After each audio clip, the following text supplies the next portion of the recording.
நான் ஒரு காலத்தில் முன்னால், இன்னைக்கு இந்த தொகுதியே இல்ல, பூங்கா நகர் தொகுதியின் முன்னாள் சட்டமன்ற உறுப்பினராக இருந்தப்ப கொற்ற மழையில கழுத்து மட்டும் தண்ணி இருந்தப்ப நடந்து போய் என் மக்களுக்காக குப்பை லாரியில போய் ஏறி கூட போய் நான் நிவாரணம் பண்ணேன். அந்த நிவாரணம் பண்ண முறையில இந்த மிக்ஜாம் புயல்ல இன்னைக்கு நிவாரணத்தை எங்களால முடிஞ்ச அளவுக்கு செய்ய வந்திருக்கப்ப ஒரு கருத்தை மட்டும் பதிவு பண்ணிட்டு போறேன். என்னன்னா, நான் அரசியலா இதை சொல்லல, நான் சொன்ன பாருங்க, நான் யாரையும் திட்டி தீக்கிறதுக்கு இங்க வரல. மழை ஏற்கனவே கொட்டி தீர்த்துருச்சு.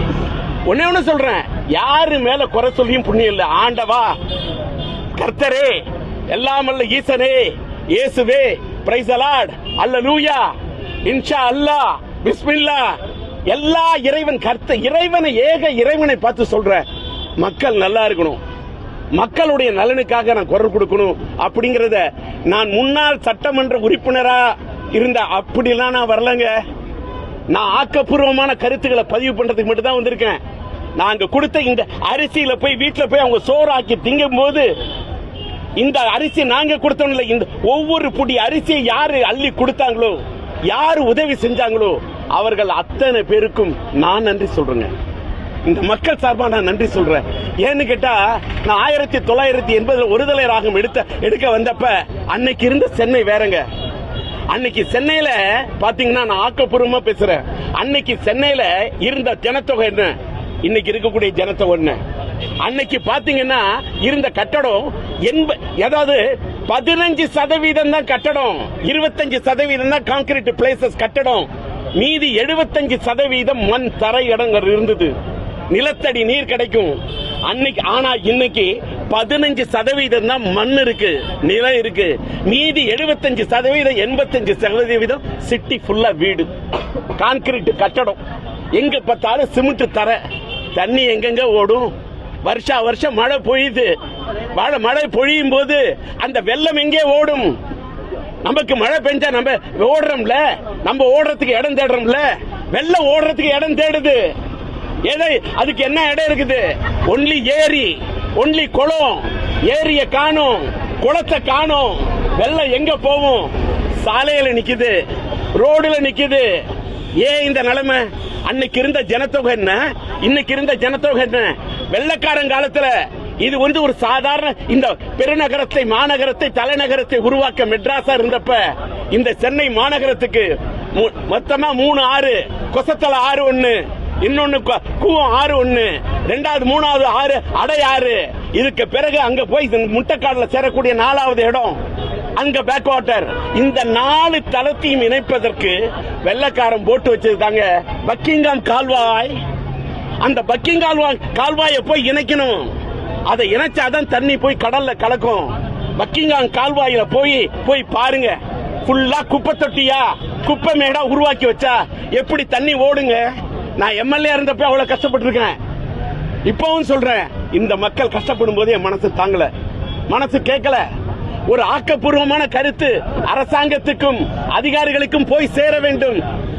அரசு அதிகாரிகளையோ இல்லை அதிகார வர்க்கத்தையோ ஆளுங்கட்சியோ நம்ம குறை சொல்வது மட்டும் புண்ணியம் கிடையாது. என்ன செய்ய முடியும்? இந்த பக்கிங்காம் கால்வாயில போய் இப்ப புதுசா வந்த வேளச்சேரி, அங்கெல்லாம் வீடு இருந்ததா? ஏரி இருந்த ஏரியா. மெட்ராஸ்ல 200 ஏரி இன்னைக்கு எங்க போச்சு? ஜனத்தொகை கிடக்கிறது ஏரி. இன்னைக்கு சென்னையை ஆக்கி விட்டார்கள். சென்னை இப்படி ஆகிவிட்டது, இப்படி மாறி வானம் பொழிகிறது மும்மாறி. காணவில்லை ஏரி, ஜனத்தொகை கிடக்கிறது ஏரி. ஏரி இல்லாம குளம் இல்லாம எப்படிங்க மழை போகும்? ஒரு கிராமத்துல ஏரிய துத்தாக விடுவாங்களா? ஒரு நகரத்துல ஏரிய துத்தா விடுவாங்களா? அந்த மக்கள் போராடிடுவாங்க. நம்ம சென்னையில யாருக்கும் சொந்த ஊர் கிடையாது, எங்க இருந்தோ வெளியில இருந்து வரும். ஏரி இருந்தா என்ன, குளம் இருந்தா என்ன, குட்டை இருந்தா என்ன, நீர்நிலை இருந்தா என்ன, இல்லாட்டா என்ன? பாவங்க மக்கள் எங்க இருந்தோ வெளியூர்ல இருந்து வராங்க. வந்து அவங்க எங்க போய் வாழ்வாங்க? அவர்களுக்கு என்ன தெரியுங்க? இந்த மழையில இவ்வளவு கஷ்டப்படுறாங்க, இந்த மக்களுக்கு யார் உதவி? அவங்க யார்கிட்ட போய் சொல்ல முடியும்?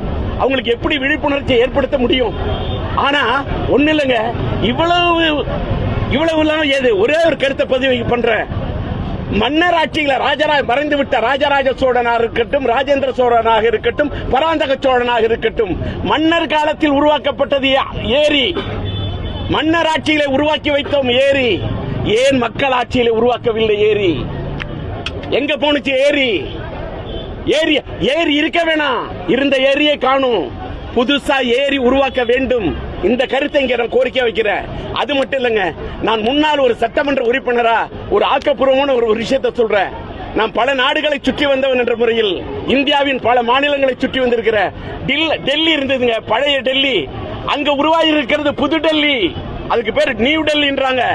அங்க நியூ டெல்லி உருவாகிறது. பாம்பேல நியூ பாம்பே உருவாகி இருக்கிறது. ஹைதராபாத்திலே இன்றைக்கு தலைநகராக இருக்கக்கூடிய, தெலுங்கானாவின் தலைநகராக இருக்கக்கூடிய ஹைதராபாத் ஹைடெக் சிட்டி. அங்க பழைய சிட்டி இருந்தாலும் புது சிட்டி அங்கே நகரம் உருவாக்கப்பட்டது. சென்னைக்கு மட்டும் எங்க புதுசா தலைநகர் உருவாக்கப்படல? ஏன் நியூ சென்னை உருவாக்கப்படல? நியூ சென்னை உருவாக்கப்படாவிட்டால் எப்படி இந்த கூட்டம் தாங்கும்? எப்படி இந்த ஜனத்தொகையை இந்த இடம் தாங்கும்? எப்படி இந்த ரோடு தாங்கும்? எப்படி இந்த கெபாசிட்டி இந்த சென்னை மாநகரம் தாங்கும்? மாநகரத்தில் இருக்கக்கூடிய அந்த மெட்ரோ வாட்டர், அந்த நீர், அதாவது குடிநீர் வடிகால் வாரியமாக இருக்கட்டும், எப்படிங்க இந்த தண்ணி போய் வடிஞ்சு கடலுக்கு போவோம்?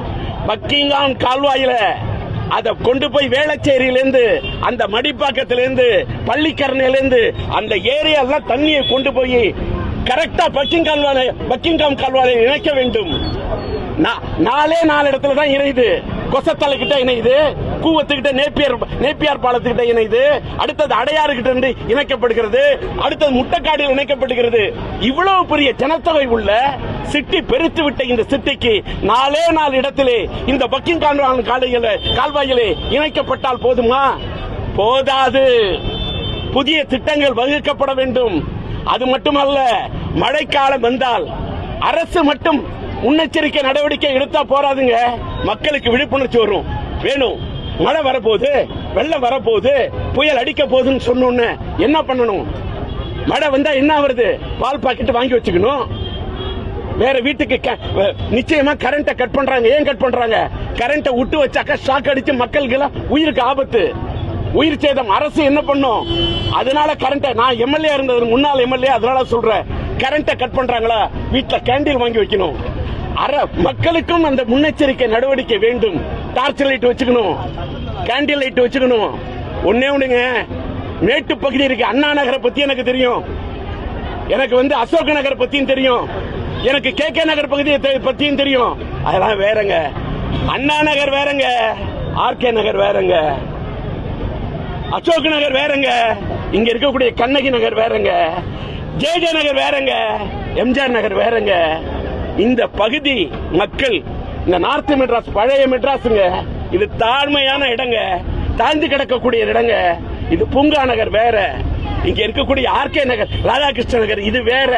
இங்க மக்கள் கஷ்டப்படுறாங்கன்னு சொன்னா, இந்த மக்களுக்காக நான் ஒன்னே இவர்களுக்காக என்னன்னா சொல்லணும்னு நினைக்கிறேன். அரசு இயந்திரம், மழை டிசம்பர் மாசம் வருதுன்னு தெரியுது, ஐப்பசி கார்த்திகை அடைமழை.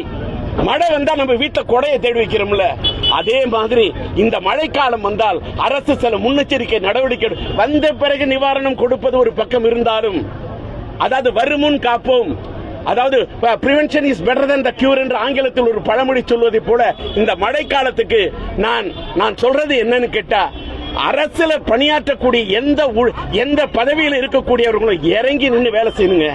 நான் இந்த அளவுக்கு நான் வேலை செய்யறேன்னு சொன்னா, முன்னாள் சட்டமன்ற உறுப்பினரா பூங்கா நகர் தொகுதியில நான் இறங்கி வேலை செஞ்சிருக்க அண்ணாள் முதல்வர் கலைஞர், இந்த டி ராஜேந்தர் இறங்கி கழுத்து முட்டு தண்ணியில வேலை செய்யறார், அவருக்கு சப்போர்ட் பண்ணுங்க.